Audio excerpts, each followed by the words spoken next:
Breaking news overnight starting our Smart Start. We have new details now from the state and Rochester police after a car crashed into a local home. First, let's show you the video from that scene on Danforth Street where a damaged white Kia slammed into the front porch.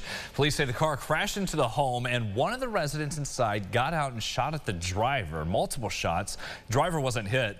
A man in his 20s was arrested on the spot after police say they recovered an illegal handgun and charges are pending. As for the crash, state police are handling that and tell us 44-year-old Cephas Grimes was the driver in that Kia during a chase and has since been arrested. Troopers say they tried to pull him over for vehicle and traffic citations in the city before he sped off. Well, today, a proposal to build that Topgolf at City Gate in Brighton will be up for a vote. It'll be in front of the County of Monroe Industrial Development Agency, also known as CMEDA.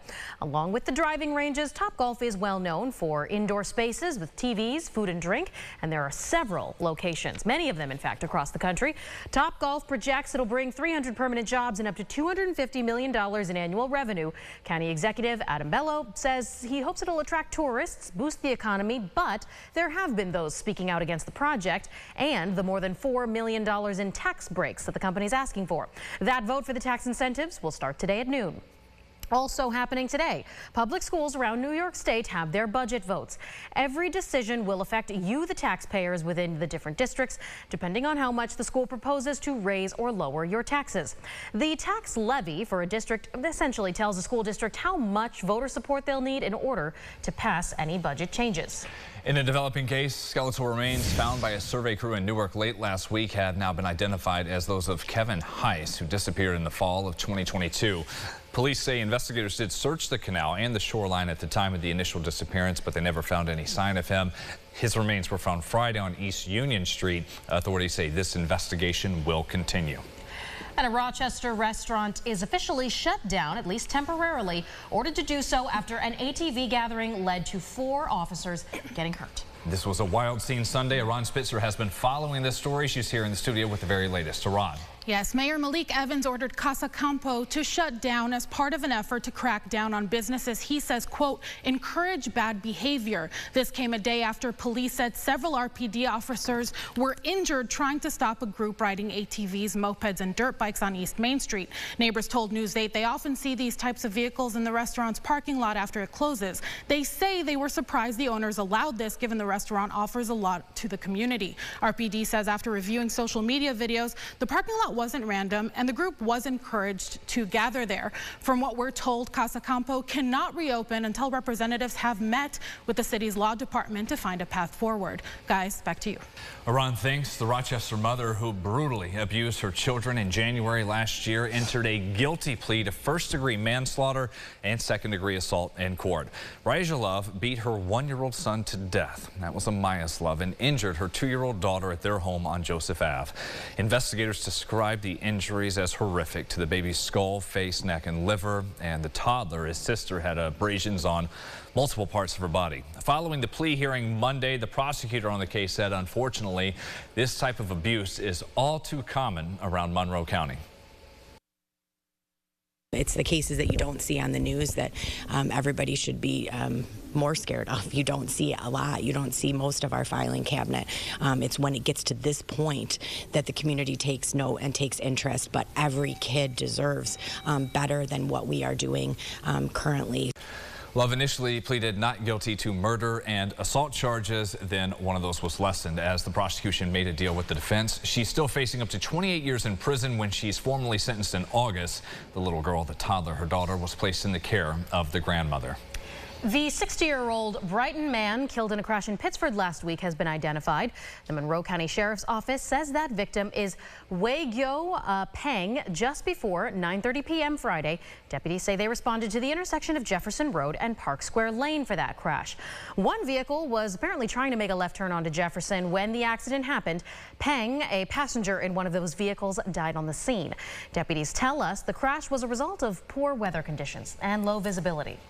The death of a thruway worker hit by a semi earlier this month in Chilai is on the mind of many lawmakers in Albany. They tell us the state is now using technology with these cameras and radar capabilities, catching people speeding, trying to do what they can to enforce the speed limits. The newly appointed chair of the Senate Transportation Committee, local Democrat Jeremy Cooney, who represents our area, says a meeting today will largely focus on efforts to make safety first and always on the road. People to slow down. We want people to look before they get in behind a vehicle. That could be a stiffer penalty. That could also be about technology, types of cameras and other things that watch what's happening on our roads. First violation under this is $50, second time $75, third trouble with violations, those fines are $100, and that would go for the fourth, fifth, and so on. Your sunrise traffic here at 6:52 around our expressways currently coming in from Henrietta on 390 to the split with 590 looking okay. 590 southbound on the east side, all green as well. We'll check your sunrise traffic commute again at about 7:25.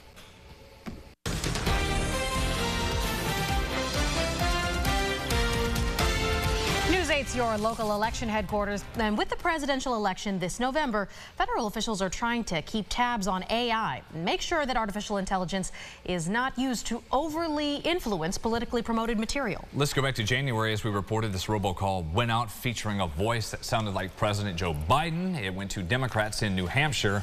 That call was designed to deter voters from going to the polls during the state's primary season. This new bill, backed by local Congressman Joe Morelli, would require political materials that are substantially generated by AI to feature disclaimers on that. It would also mandate the Federal Elections Commission quickly address any problems.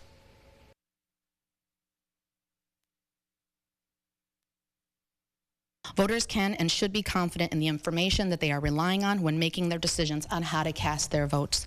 The introduction of this legislation represents a step forward in continuing to ensure transparency and accountability in our electoral system.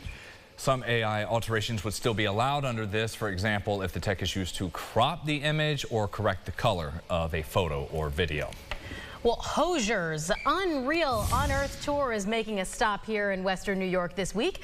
The Grammy-nominated Irish singer has been around 4 years with big hits like Take Me to Church and more recently Too Sweet. The concert tomorrow will be at 8 at Darien Lake and tickets are still available. Buy them up for $54. Tomorrow is also the last day to vote for your favorite talented student as part of RBTL Stars of Tomorrow contest. The fan favorite vote on our website has more than 40 students from our schools who each performed a piece from their own musical at school. The lucky winner will have 4 VIP box seats to see Les Mis later this year at the Westher Auditorium Theater. To vote for your favorite rising star, it's been one of the top stories on our website. You can find that at rochesterfirst.com. Click contests under the community tab. And at the end of the month, one of the biggest and bounciest events is on its way to the Rochester area. The world's largest bounce house will make a stop in Hilton as part of the Big Bounce America 2024 tour. Attractions will be set up at the Grace and Truth Sports Park on North Greece Road. You can get that bounce on from Friday, May 31st through Sunday, June 2nd.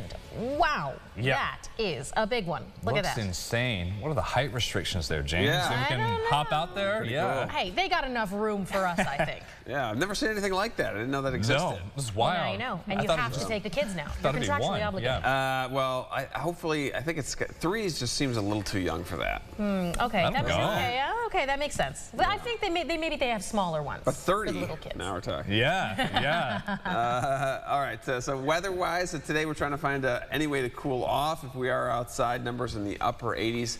Yes, an isolated shower or storm popping up, but really tomorrow is the day that we're circling for the chance for stronger storms. So watch out for that. Could be maybe some gusts of wind, some small hail out of that. That is in the afternoon. And then we come down in temperatures, but if you're saying this 8-day looks a lot different than the one you showed yesterday, well, it is. I've bumped up a lot of the numbers as we get into Memorial Day weekend. Now we're looking at highs in the mid-70s. That's comfortable. Not 81 at 8 p.m. like coming up tonight. Yeah, we'll see that, That does it for us here at Sunrise. We'll see you back here in half an hour. Stay tuned for CBS Mornings coming up next. Follow News 8 wherever you are on RochesterFirst.com, Facebook, Twitter, and on our app for news and weather.